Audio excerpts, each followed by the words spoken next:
Just As I Am is a memoir about the long and storied life of legendary actress Cicely Tyson. Clocking in at 400 plus pages, the book discusses the nitty-gritty of her personal life and professional career. With refreshing candor, Tyson looks back over her life to discuss how the circumstances of her childhood in Harlem later shaped her relationship with herself and others. I had this book on my reading list for maybe about the time that it was released, and I fully intended to read it, but I've kept putting it off. So often the achievements and accomplishments of the Black community that you hear about come from sports and entertainment. Not to say that there's anything wrong with being an athlete or an entertainer, but I feel it's important to have balance, to tell the stories of other people, non-famous people who've achieved great things or have inspiring stories. Not this often repeated thing of the lives of a select few. But I decided that maybe it was about time for me to just go ahead and check out the book, and I ended up being very pleasantly surprised. Obviously, the book is about Cicely Tyson's life and her career, but I came to realize that I didn't really know anything about her or her career beyond like a few roles that she'd appeared in, as during her heyday in the 60s and 70s, I don't think my mother was even a figment in her parents' imagination, much less me being around. So I wasn't around when, movies such as Sounder, Roots, and whatnot premiered, but I have seen them in the years since.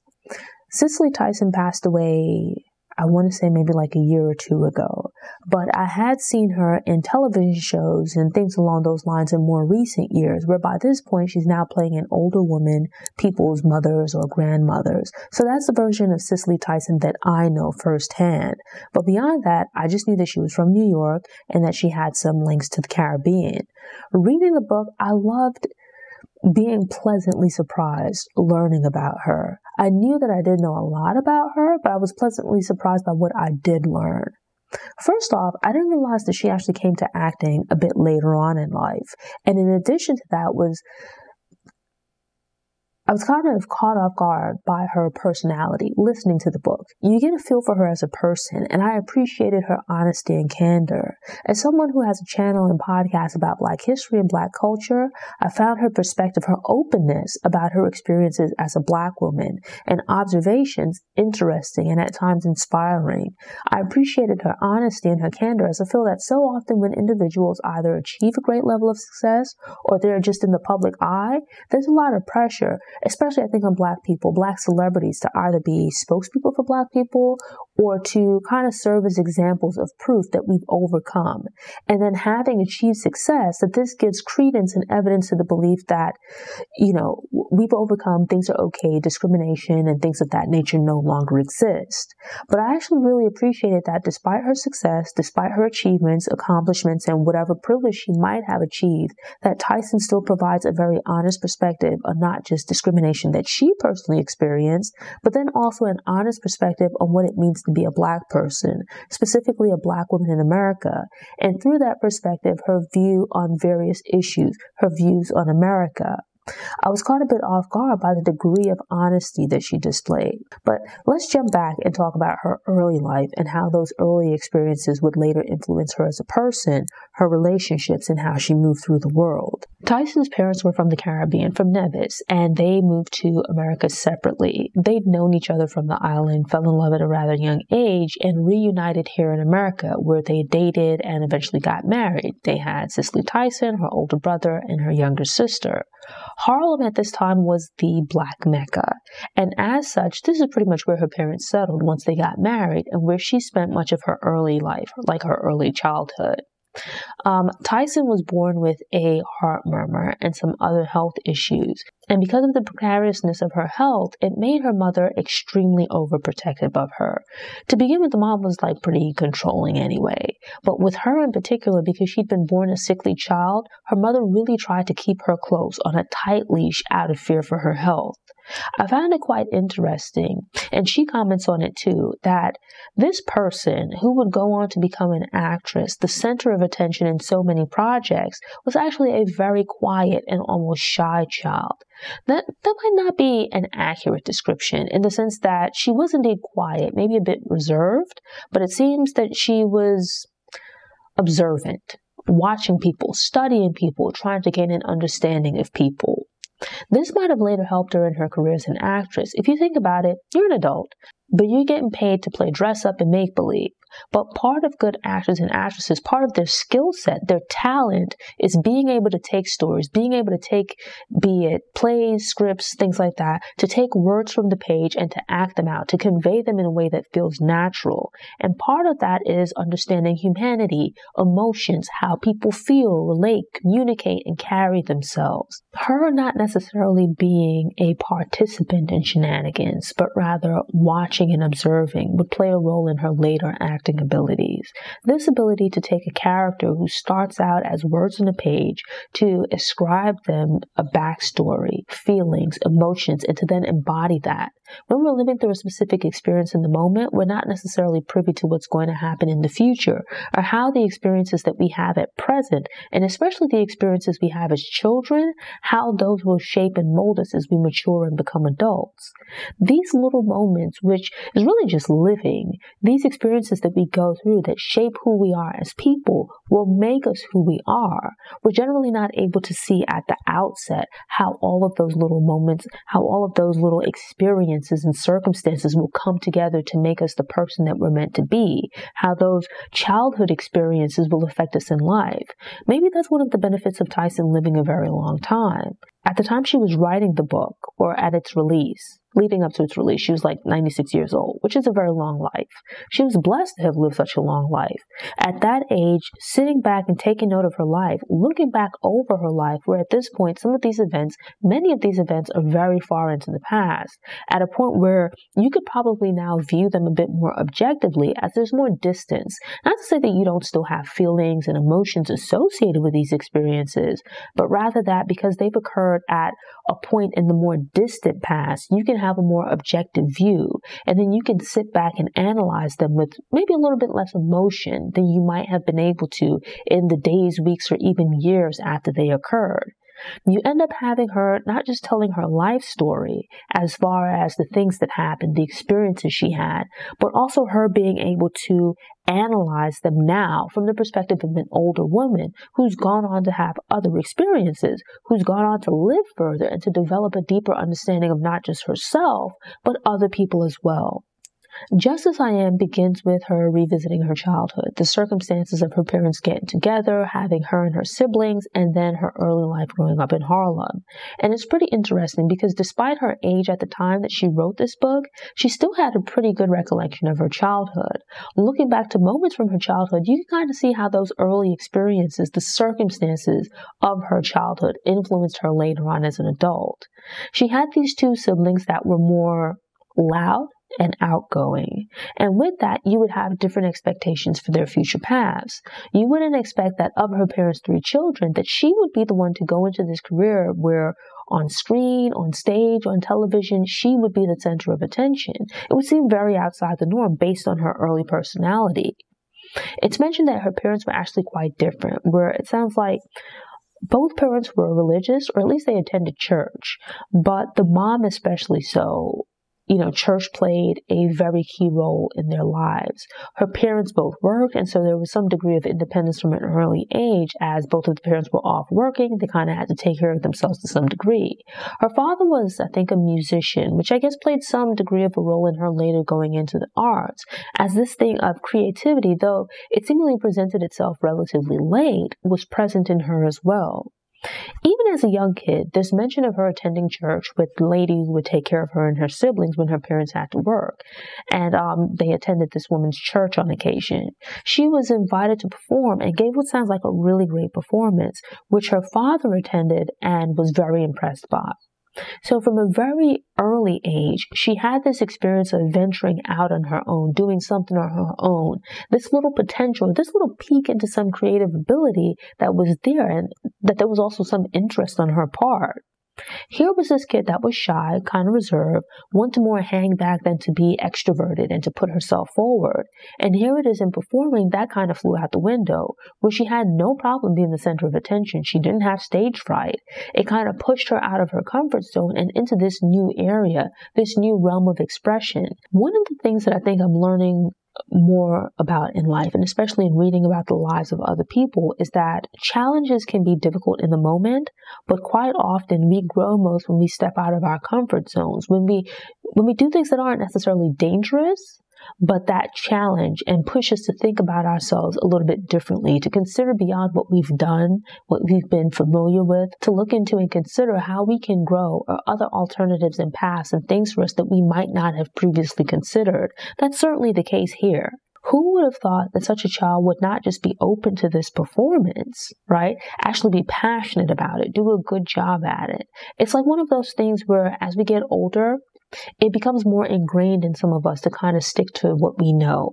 Whereas kids are more willing, especially with encouragement, to try new and different things, to experiment and step out of their comfort zones. But as we become adults, we develop this fixed idea about who we are, what we can do, what we should explore.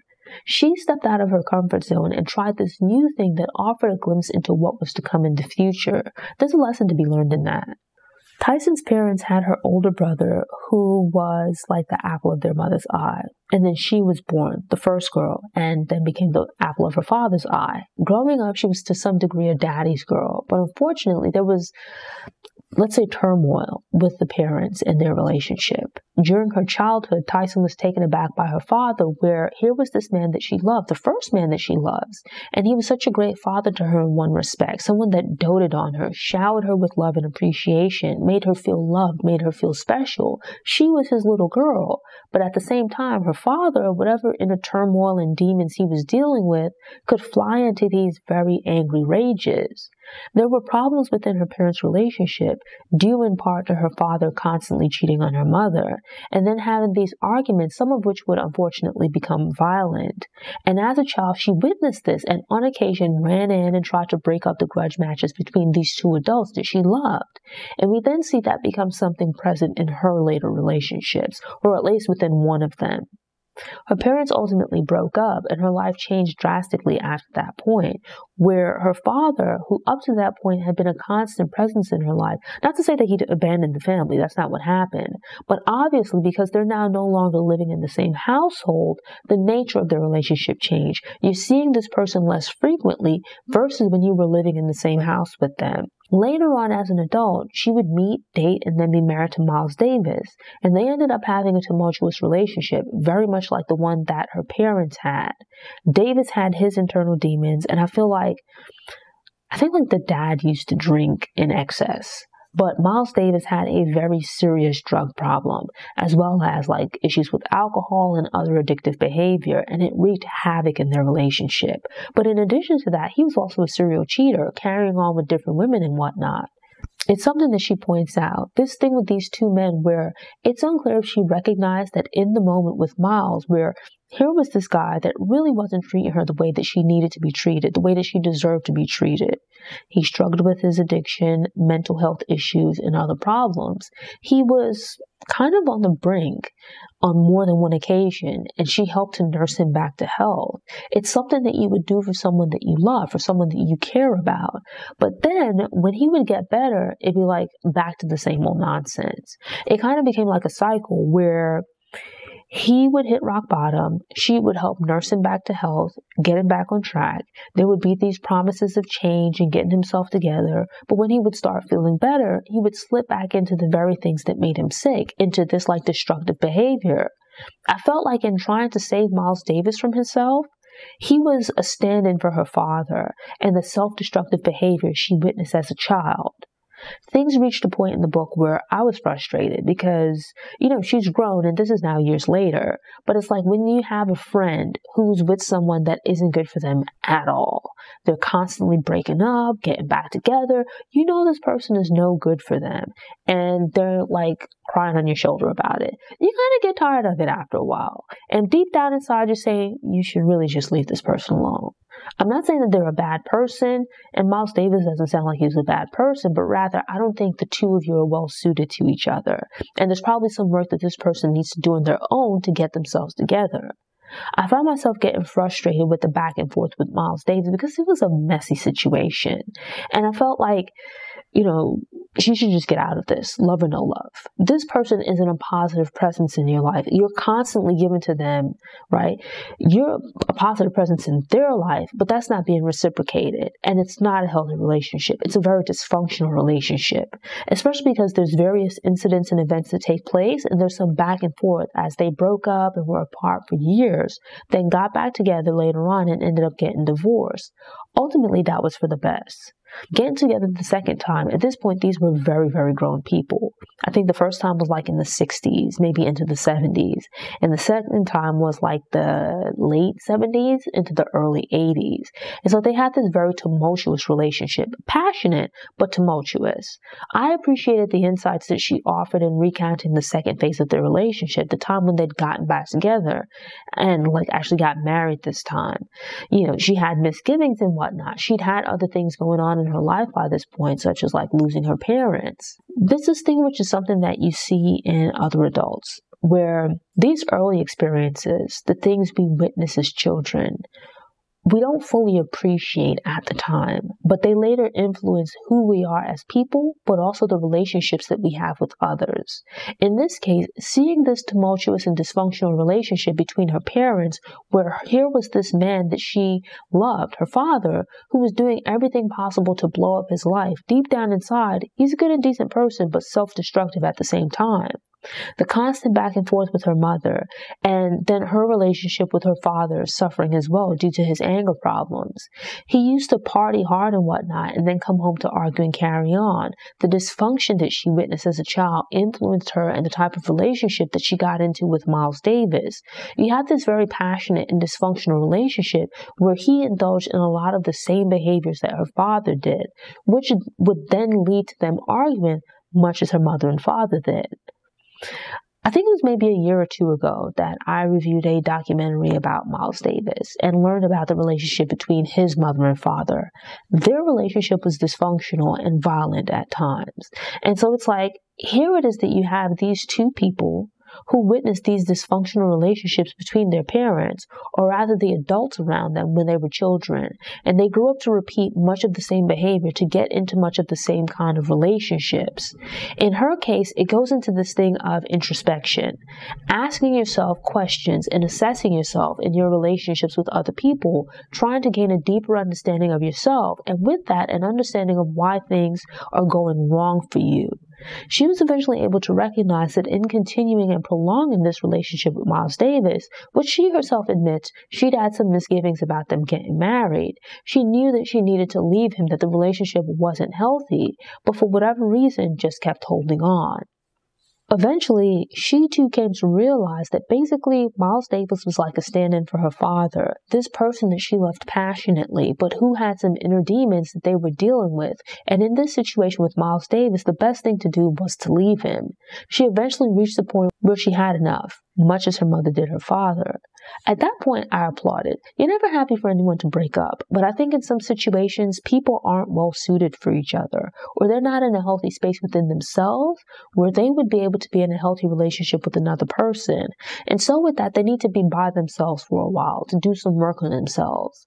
The Miles Davis situation frustrated me to no end, but ultimately, I respected and appreciated the insights that she offered looking back on that relationship. Cicely Tyson became a model, then an actress, because she was looking for some kind of change in her life, but wasn't exactly sure of what. I think it was like some guy on the street that told her she could be a model. And then she began looking into it, going out on modeling auditions with agencies. And she got into modeling by chance, but then began taking acting lessons. People talk about luck versus talent or hard work and ability. And it's something that I'm coming to learn and realize that I think what we think about, with regards to luck, it's sort of like the same as like the lottery or gambling, where it's odds and chances. But what I think luck is, or as I'm getting to better understand, is that it seems to be luck is more having the vision, the ambition, the drive, the hunger for more, and putting in the effort to prepare yourself, putting in the hard work required, using that vision to prepare yourself for when opportunities present themselves. Luck isn't necessarily like hitting the lottery. Those are odds, right? Pretty slim odds of something just out of this world amazing happening happening for you. What luck really is, or what's the more realistic vision, or my interpretation of luck, is taking the time to put in the work to prepare yourself for when opportunities present themselves. You hear a lot of times people struggle for years, and it's unfortunate, some never really achieve success in whatever their endeavor might be. And that's unfortunate because they are putting in the work. It's just that the opportunities don't present themselves.